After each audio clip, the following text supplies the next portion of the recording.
नहीं है। और दूसरी बात, ये जो सेंसस हुए हैं, ये जो मरदमशुमारी हुई है, ये सन 2017 की मरदमशुमारी पे बहुत ज़्यादा एतराज़ात थे। 2018 में एक मुआहदा हुआ था तमाम सियासी जमातों का, जिस पे पाकिस्तान तहरीक इंसाफ के पार्लिमानी लीडर्स के भी दस्तखत हैं। तमाम सियासी जमातें जो पार्लिमान में थी, उन्होंने एक तहरीरी मुआहदा किया था कि 2018 के इंतखाबात सिर्फ़ और सिर्फ अबूरी रिज़ल्ट जो हैं 17 की मरदमशुमारी उस पर होंगे। इसीलिए आर्टिकल 55 की क्लॉज 5 में तरमीम की गई, एक प्रोवाइज़ो डाला गया। और उसके बाद उन्होंने कहा कि आइंदा इंतखाबात जो हैं वो नई मरदमशुमारी पे होंगे, जो डिजिटल मरदमशुमारी होगी उस पर कोशिश की जाएगी एतराज़ात ना हो। तो उस मुआहदे की, सियासी मुआहदे की बैकिंग भी है इसको हासिल। फिर CCI ने इसे बहस मुबाहिसे के बाद मुतफ़िक़ा तौर पर मंजूर किया था। तो मेरे ख्याल में ये इतना आसान नहीं। ठीक है, आपने बहैसियत वज़ीर कानून भी मियां नवाज शरीफ साहब से मुलाकात की लंदन में जाके, और फिर ख़बर भी आई कि वो वापस आ रहे हैं। तो क्या कौन सी एक ऐसी वजह है कि मियां साहब के पाकिस्तान आने में ताख़ीर का वजह बन रही है? कोई एक वजह नहीं है, ज़ाहिर है अब सूरत हाल आपके सामने ही है। पहले तो उनके सेहत के मसाइल थे, ट्रीटमेंट उनकी जारी रही, अभी भी इसी तरह के मामलात हैं। कोई बहुत उसमें कुछ चीज़ें अल्लाह ने बड़ी करम नवाजी की उनकी, बहुत बेहतर उस हवाले से। अब ऐसी सूरत हाल है जिस सियासी दौर से हम गुज़र रहे हैं, और फिर आने वाले इंतखाबात भी अराउंड द कॉर्नर हैं।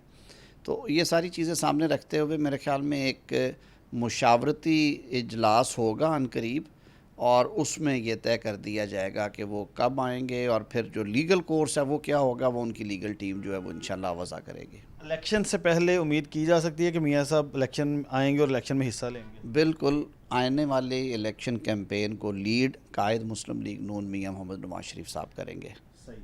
अच्छा सर, एक और बात, जो निगरान वज़ीर आज़म यहाँ पर लगाए गए हैं मशावरत के साथ, प्राइम मिनिस्टर और उनके, नवाज शरीफ की मर्ज़ी इसमें शामिल थी?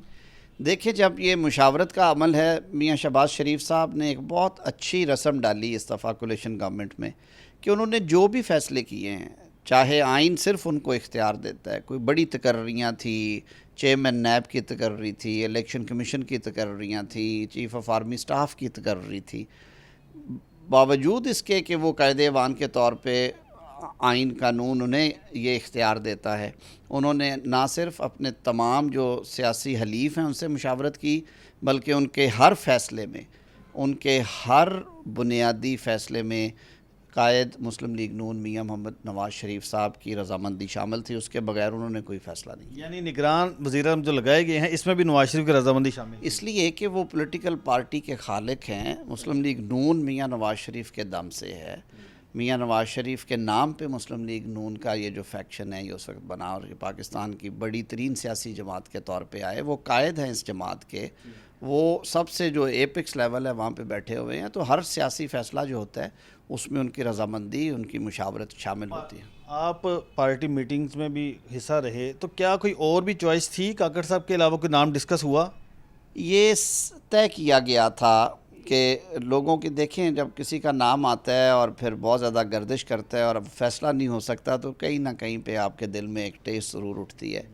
तो ये असूली फ़ैसला किया गया लीडर ऑफ अपोजिशन और वज़ीर आज़म के दरमियान, और इवन जो कायदीन थे हमारे हुकूमती इत्तेहाद के, उनके दरमियान के ये नाम हम ज़ाहिर नहीं करेंगे।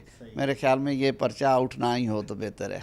यानी नाम किसी और का भी गर्दिश हो रहा? नेचुरली 4-5-6 नामों के ऊपर मुशावरत का वो हिस्सा रहे, लेकिन छोटे सूबे के हवाले से सामने रखते हुए और एक अच्छा जेस्चर देने के लिए कि जो ये ज़िम्मेदारी है निगरान हुकूमत में निज़ाम चलाने की, ये बलूचिस्तान के किसी सपूत को सौंपी जाए। काकड़ साहब शरीफुन्नफ्स इंसान हैं, उनको ऐसी कंट्रोवर्सीज़ का हिस्सा नहीं रहे, और वो बड़े एबल तरीके से लीड कर रहे हैं केयर टेकर सेटअप को। अच्छा सर, इस वक्त चेयरमैन पीटीआई का केस चल रहा है सुप्रीम कोर्ट में भी और इस्लामाबाद हाई कोर्ट में भी, और आज चीफ जस्टिस पाकिस्तान ने ये रिमार्क्स दिए कि चेयरमैन पीटीआई को फेयर ट्रायल का हक नहीं दिया गया। बहैसियत कानूनी माहिर, आपको लगता है कि वाकई ये बात दुरुस्त है? देखिए, मैं इस पर इससे ज़्यादा कमेंट नहीं करूँगा कि जो अनप्रेसिडेंटेड तरीका होता है किसी भी केस को डील करने का, वो कभी इख्तियार नहीं करना चाहिए। हमारे कानूनी निज़ाम में एक हायरार्की है, एक सिस्टम है कि जब ट्रायल कोर्ट किसी केस का फ़ैसला करती है तो एग्रीव्ड पार्टी उसके ख़िलाफ़ अपील में जाती है, और एपलेट कोर्ट जो है वो सेशन कोर्ट की एपलेट कोर्ट हाई कोर्ट है। इस केस में चेयरमैन तहरीक इंसाफ ने कन्विक्शन के बाद अपील फ़ाइल की और साथ में उन्होंने सस्पेंशन ऑफ सेंटेंस की दरख्वास्त गुजार रखी है। छुट्टियां होने के बावजूद इस्लामाबाद हाई कोर्ट ने वो टेकअप की। उन्होंने एक मुनासिब टाइम के अंदर अंदर नोटिस जारी किया। परसों से भी उन्होंने आज की तारीख डाली और आई एम श्योर कि इस वक्त भी ये केस सुना जा रहा होगा। ऐसे में सुप्रीम कोर्ट का इस केस को सुनना, उस पर कोई अबूरी हुक्म जारी या रिमार्क्स देने, मेरे ख़्याल में ये अगर आप हिस्टोरिकली देखें तो ये अनप्रेसिडेंटेड है, इस तरह कभी नहीं होता। अच्छा सर, इस वक्त आपको लगता है कि क्योंकि मुल्क में कानूनी और आइनी बहरान भी चल रहे हैं, महंगाई भी, मईशत भी, तो कहीं ऐसी बाज़गर हो रही है कि मार्शल लॉ लगने के चांसेस हैं? अल्लाह ताला इस मुल्क पे करम करे। मेरे ख़्याल में जो हमारी इस वक्त की अस्करी क़यादत है वो बड़े दानिशमंदाना फ़ैसले करते हैं। चीफ़ ऑफ आर्मी स्टाफ भी एक मुहिब वतन पाकिस्तानी होने के साथ साथ दर्द दिल रखने वाले इंसान हैं और वो पाकिस्तान को इन मुश्किलात से निकालने के लिए सियासी क़यादत के पीछे खड़े होने को तरजीह देते हैं एज अ सपोर्ट। और ये मॉडल्स दुनिया के बहुत सारे और ममालिक में भी हैं। देखिए, अगर आप सियासी मंजरनामे की बात करते हैं तो ज़रा माजी में भी जाएं कि किस तरह से जो अस्करी क़यादत है, जब उन्होंने इन्होंने इक़्तिदार संभाला और मुल्क की सियासत में हिस्सा लिया तो उसका मुल्क को नुकसान पहुंचा। और ये एक दफ़ा नहीं हुआ, ये बारहा हुआ। तारीख़ ने हमें ये सब बड़ी अच्छी तरह याद दिलाया है। मुल्क चलाना सियासतदानों का काम है और हमारी मौजूदा सियासी और अस्करी क़यादत इस हवाले से इस बात पे मुत्तफ़िक हैं कि सियासी क़यादत ही मुल्क को बहरान से निकाल सकती है। और इसी हवाले से वो बड़ी क्लैरिटी के साथ जो हमारी मिलिट्री लीडरशिप है वो बिल्कुल इन चीज़ों से दूर हैं। जहाँ पे उन्हें बुलाया जाता है वो अपना किरदार अदा करते हैं और मेरे ख़्याल में उनका, मेरी नज़र में ऐसे किसी किस्म के इम्कानात नहीं है। ठीक है। अच्छा, आखिरी सर बात ये है कि नवाज शरीफ भी जेल गए बतौर कैदी, उन्होंने जेल काटी, और इसी तरह से आज चेयरमैन पीटीआई भी जेल में कैद काट रहे हैं। आप समझते हैं कि जो ये इस तरह के जो कैदी हैं, क्या इनको वहाँ पर तमाम सहूलियात मिलनी चाहिए? और इस वक्त ऐसा है क्योंकि इल्ज़ामात ये आ रहे हैं कि उनको वहाँ पर सहूलियात नहीं मिल रही। देखिए, ये प्रोविंशियल गवर्नमेंट का मामला है। उन्हें बिल्कुल जेल मैनुअल के मुताबिक वो बेटर क्लास के इंटाइटल्ड है। ये जो A, B, C वगैरह, मेरी नज़र में तो जो जितना मैंने पढ़ा है, एक ऑर्डनरी क्लास है और एक बेटर क्लास है। साबिक वज़ीर-ए-आज़म होने के हवाले से वो बेटर क्लास के इंटाइटल्ड हैं और मेरे ख़्याल में उन्हें बेटर क्लास की फैसिलिटीज़ होनी चाहिए वहाँ पे, और हैं भी मेरे ख़्याल में। इस वक्त चेयरमैन पीटीआई किसके लाडले हैं? मेरे ख़्याल में मुझे कहने की ज़रूरत नहीं है। अभी अर्लियर पार्ट में जो बातें हो रही थी, जो तासुर होते हैं ना, ये बड़े ख़तरनाक होते हैं। और इसीलिए कहा जाता है कि किसके लाडले हैं? जब अदारे आप चला रहे हों, जब अदारे चला रहे हों तो अदारे के सरबराहों को बहुत एहतियात से काम लेना चाहिए कि उनके बारे में ये तासुर पैदा ना हो कि वो किसी की गैर ज़रूरी इमदाद कर रहे हैं। आपने माजी में देखा सियासतदानों के साथ जो सलूक हुआ इसी अदारे में, वो भी हमारे सामने है।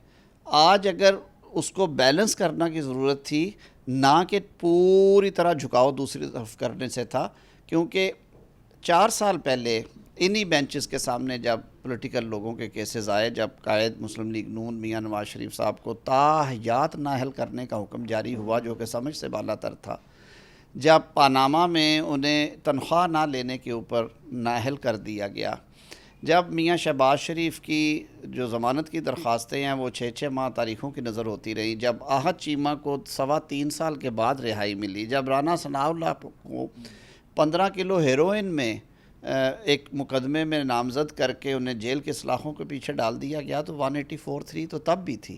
तो मेरे ख़्याल में इस तासुर को ज़ायल करने के लिए हमारी अदालतों को और आला अदालत, यानी अभी भी चेयरमैन पीटीआई के साथ लाड़ प्यार जारी है आपके मुताबिक? मुझे तो बिल्कुल ये नज़र आता है हर जगह पे, क्योंकि मैंने तो इस तरह के अनप्रेसिडेंटेड जो मामलात हैं नहीं देखे अपनी वकालत में। और पिछले 5 साल में इन गर्दिशों में जितना हमने खाकस्तरी की और जितना आपके सामने ही हैं, जो जिस तरह के माहौल में हमने वकालत की है और हमारे जो मौक्कलान थे उन्होंने जिस सब्र के साथ और जिस जुर्रत के साथ सारे सिस्टम में सरवाइव किया, वो भी एक मिसाल रहेगी। कभी भी मेरे ख़्याल में अदालत को ये तासुर नहीं देना चाहिए। आपकी दानिश में इलेक्शन कब तक हो सकते हैं? मेरे ख्याल में देखें जी, ये सब डिपेंड करता है कि कॉन्स्टिट्यूंसीज़ की जो डिलिमिटेशंस है कितनी जल्दी होती हैं। उसके लिए मैक्सिमम जो आउटर लिमिट है वो 120 दिन की है, लेकिन कल हमने जाना है मीटिंग में, हम भी कुछ तजावीज़ देंगे। आपने बनाया होगा कि अगर उसको सामने रखा जाए और फिर उसमें आप 54 डेज़ का शेड्यूल डालें तो ये मिड दिसंबर से जाके एंड जनवरी तक शेड्यूल जो है वो एग्जॉस्ट होता है। तो जनवरी का एंड और फरवरी का शुरू जो है वो टाइम होगा जिस टाइम पे इंशाल्लाह ये मुल्क आम इंतखाबात में जाएगा। लेकिन अगर हल्का बंदियों का प्रोसेस तेज़ हो सके, पॉलिटिकल पार्टीज़ उसमें कुछ कंसेंसस के साथ कोई एक ऐसा तरीक़ाकार सजेस्ट करें इलेक्शन कमीशन को जिस पे कानून की कोई किसी किस्म की वायलेशन ना हो, तो ये टाइम पीछे भी खींचा जा सकता है। लेकिन आई एम क्वाइट ऑप्टिमिस्टिक इंशाअल्लाह अज़ीज़। इलेक्शंस अगर 90 रोज़ के नहीं तो उसके इर्द गिर्द 30-40 रोज़ के मज़ीद अंदर फरवरी के दरमियान जनवरी एंड या फरवरी में हो जाएंगे।